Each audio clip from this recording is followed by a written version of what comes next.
Bobi Wine yavudde ku stage we yabadde e Budaka mu campaign ze n'agwa.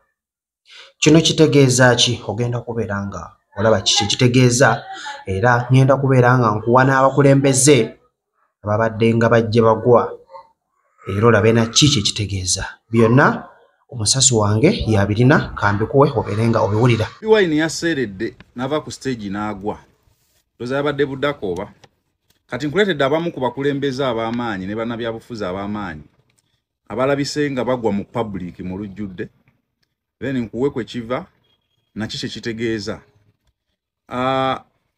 Ojjukira President Robert Mugabe mu 2015 yali ku Harare International Airport na yali akkirira amadala ng'ava kwogerako eri abantu n'asirituka ennume y'ekigu n'agwa wansi.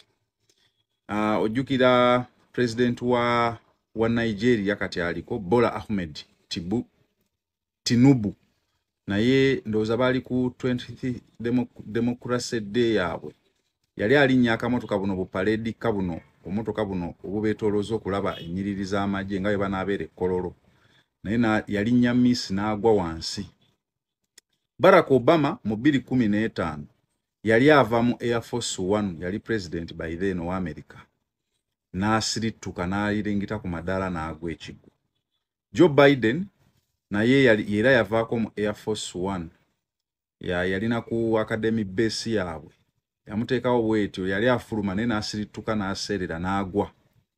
US Vice President Mike Pence mu 2020 naye yavaako mu Air Force 2, Vice President batambulira mu ze bayita Air Force 2, naye n'asirituka ku madaala n'agwa ennume y'ekigwo.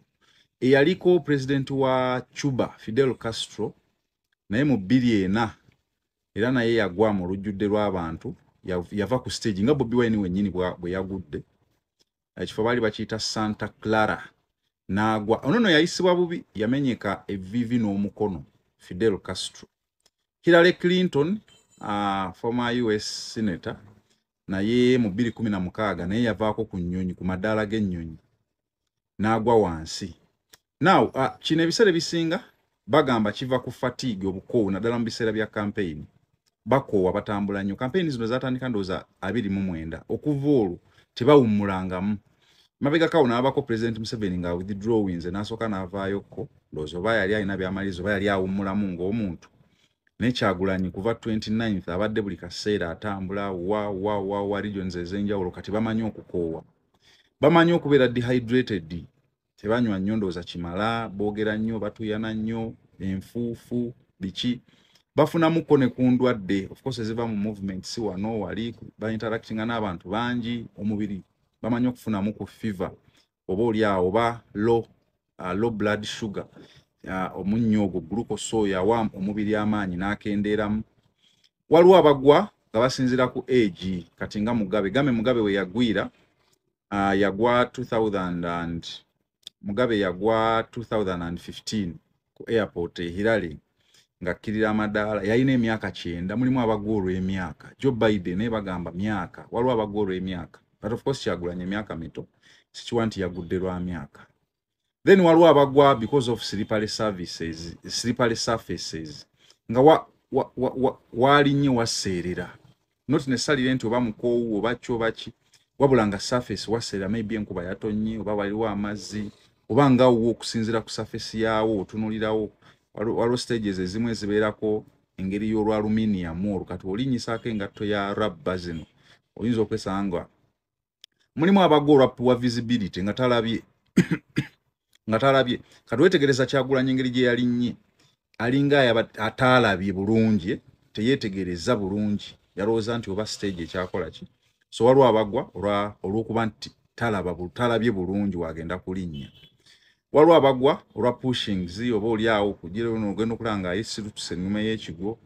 Waliwo abagwa olwa carelessness, oli n'agwa careless nga tafuddeeyo, ogenda okutuna engwa gy'aguddemu nga mazima tafuddeeyo. Omuntu kati ng'abayimbi n'omulaba nga ayimba dde emabega naye nga tatunuddeeyo, naye ng'ayimba dde amabega mbu akuba stroke, sooka otunuleyo, kati eba carelessness. Nawo kino kye kitegeeza naddala mu campaign. Buli omu asobola okukiraba mu aspect eyiye. Ndabyeko abamu abamookinga Kyagulanyi. Of course abamu bagamba nti eyo sayini eraga nti already yagudde dda, abamu bagamba nti engeri gy'ayimuseewo n'azzaamu amaanyi omukulembeze yenna kyaba yeetaaga eba message. Kibula yayimba akayimba situka tutambule, kitegeeza omuntu asituka aba agudde naye nga yeetaaga okuddamu amaanyi okuyimuka. President Museveni mu 2020 twali tugenda mu kalulu, abikola nnyo nga tugenda mu kalulu okulaga abantu nti ali fit, mubakulembeze bakikola nnyo okuzzaamu abantu b'amaanyi.